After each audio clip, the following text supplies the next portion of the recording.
Welcome to the Holy Shhh Podcast post-Raw show for May 6, 2024. It's your boy AB from DET. It's your boy Ron T, the icon. Just the two of us today. We missing Coach and Chuck. We're going to hold it down for y'all. It wasn't too much of an eventful Raw, but we're going to get into it. Starting off with the Judgment Day and Damian Priest coming out, basically apologizing to Finn Balor and trying to make things right. Because when he squeezed his face last week, that shit was out of line. Yeah, Think about that. yeah. This is interesting. I want to see how this all plays out because he definitely act like he was trying to check himself. So we'll see if he actually mean it. Right.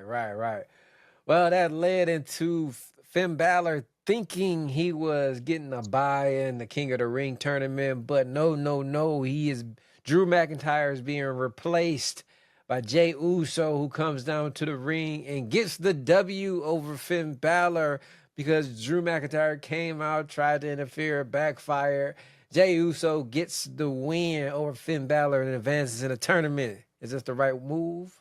I think it is because, as we said before, we want Damian Priest to drop the title to Finn Balor, and having him move on and the King of the Ring tournament doesn't help move towards that. So, Facts. That is true.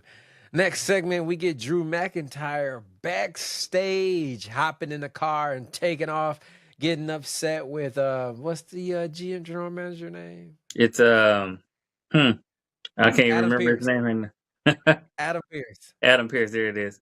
Yeah, so he's backstage with Adam Pearce, and then he takes off. As soon as he takes off, CM Punk pulls up, making his way to the ring and basically giving a whole spiel, running on about Drew McIntyre and his whole comeback. How'd you feel about that whole segment?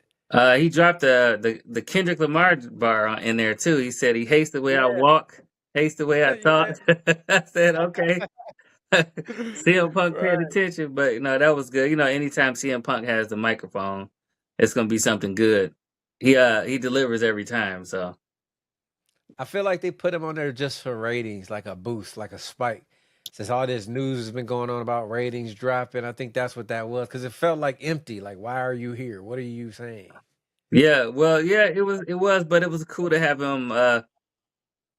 him be there, get some ratings. Why not use him for something? Do that whole thing between him and Drew McIntyre. Keep that going.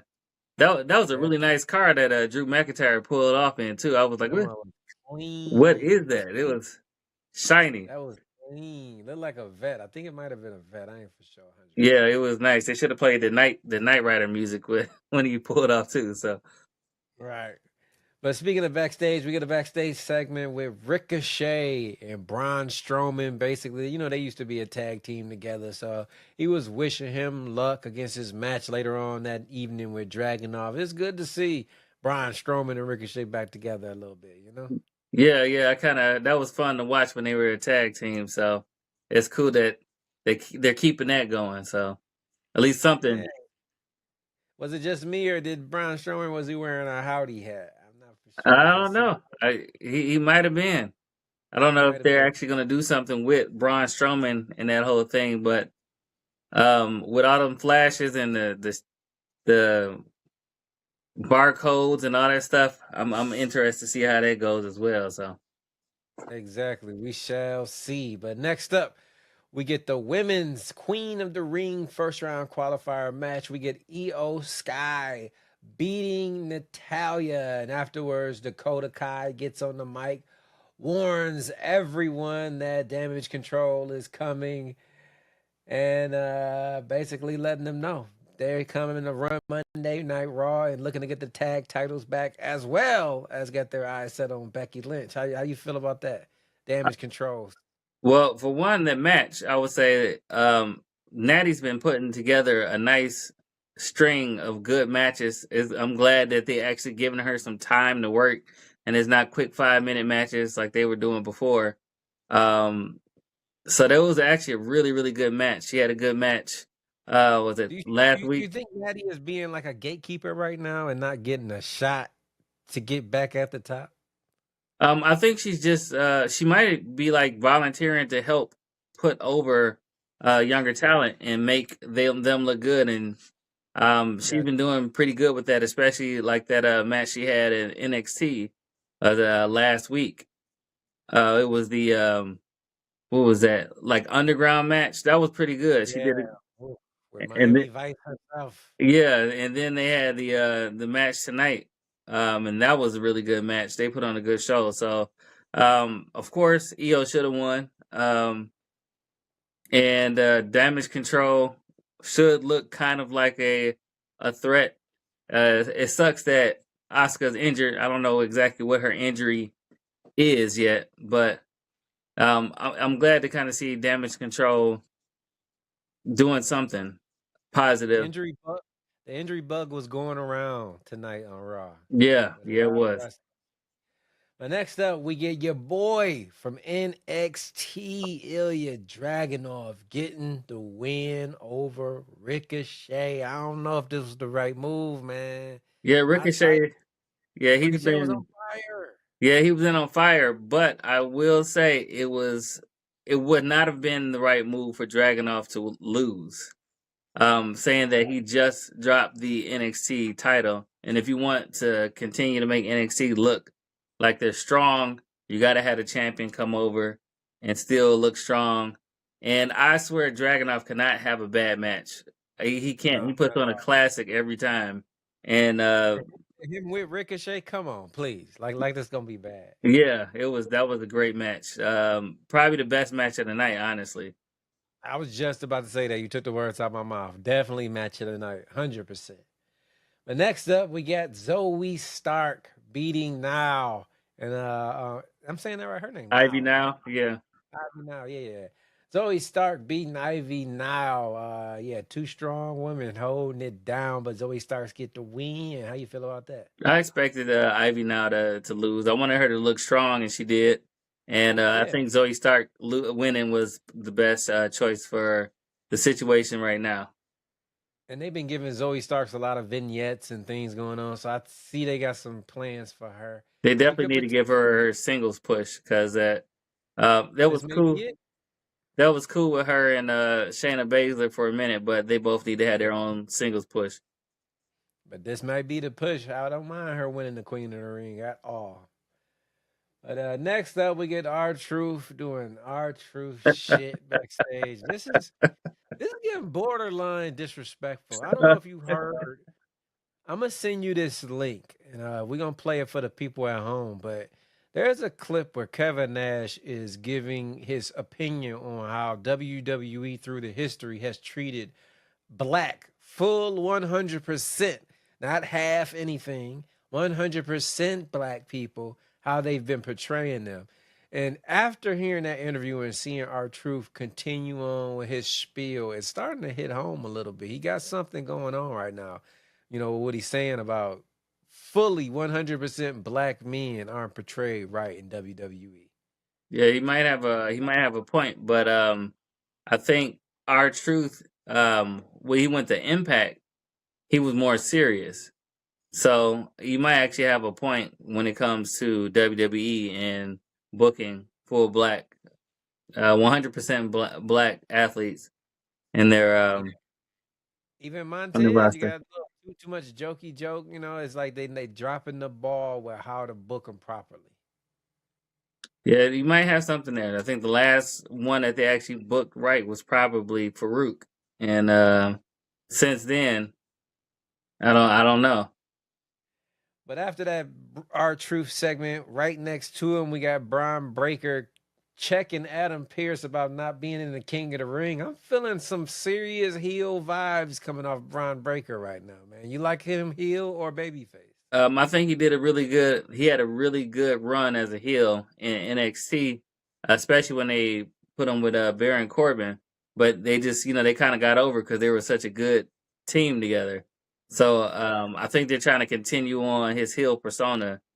But I was actually wondering the same thing why he wasn't in the King of the Ring. But maybe they got bigger plans for him.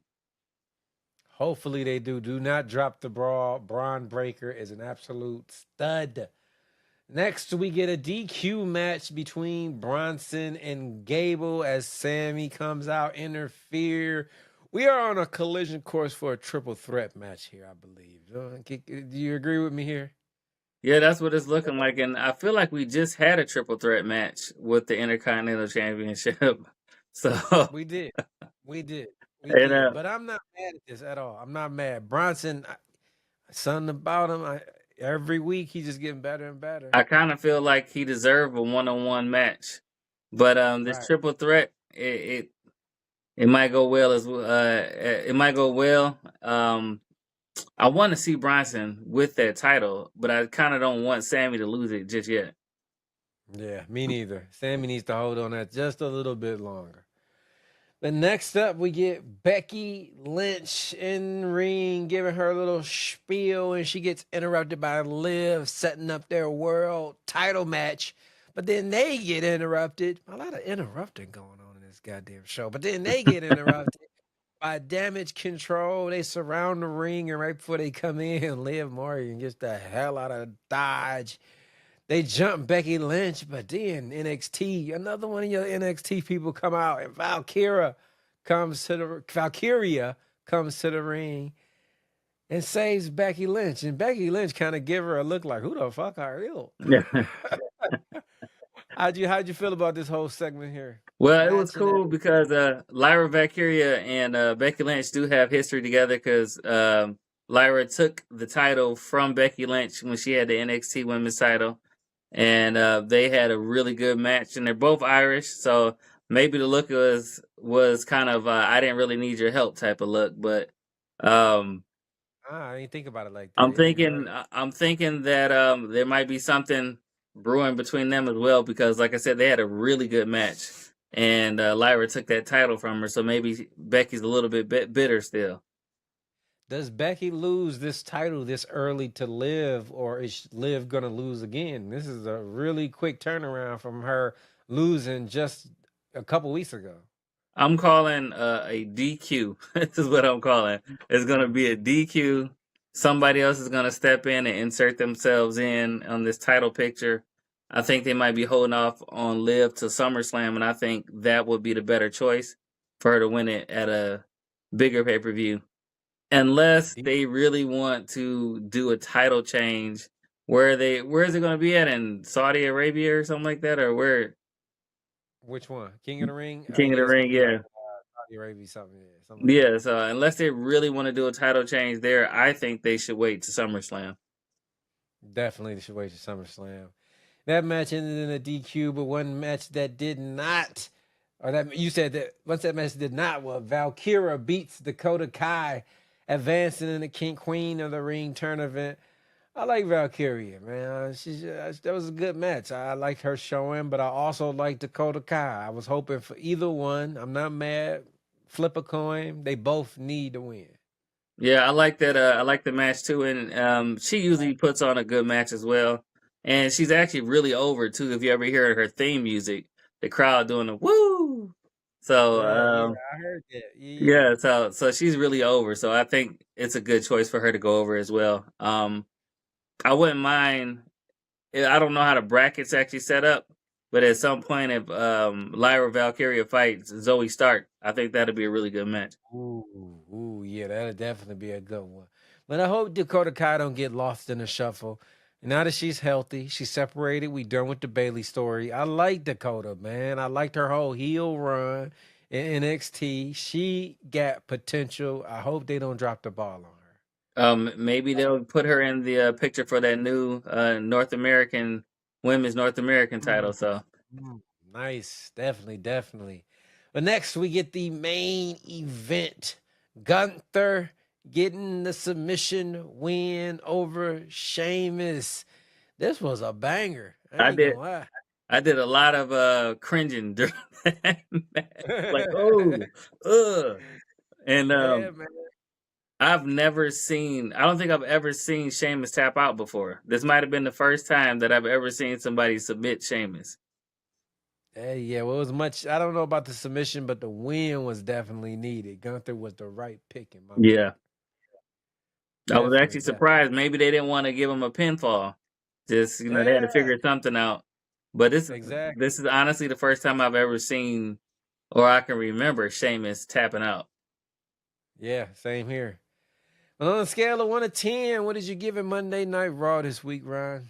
Uh, it had some good matches. I think a lot of the backstage and interrupting stuff kind of brought it down a little bit, but the matches were really good. So I'll give it a 7.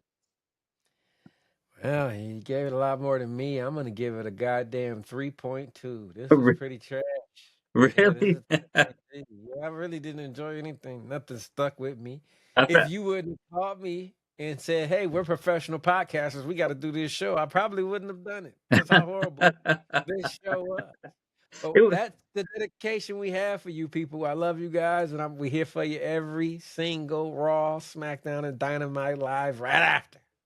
Well, I don't think it was that bad, but I will agree that all the backstage segments and the other stuff kind of brought it down. But the matches were really good, so the matches stand out. I just didn't see a lot of star power. Maybe it was just me. Even with CM Punk there, I was like, "Why are you here?" But hey, maybe it was just me. Maybe it was just, Well, maybe I missed. maybe I'll lower it down to a 6. That's what it was, just to tell them that they can do better. I don't want them to Right. think that they did too good. And any show that I don't get to hear this song,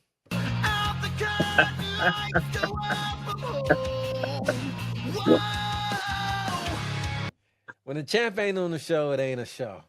I'm just saying this is how it goes. Sorry.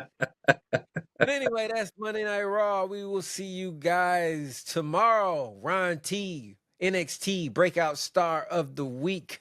Till next time, we holla at y'all.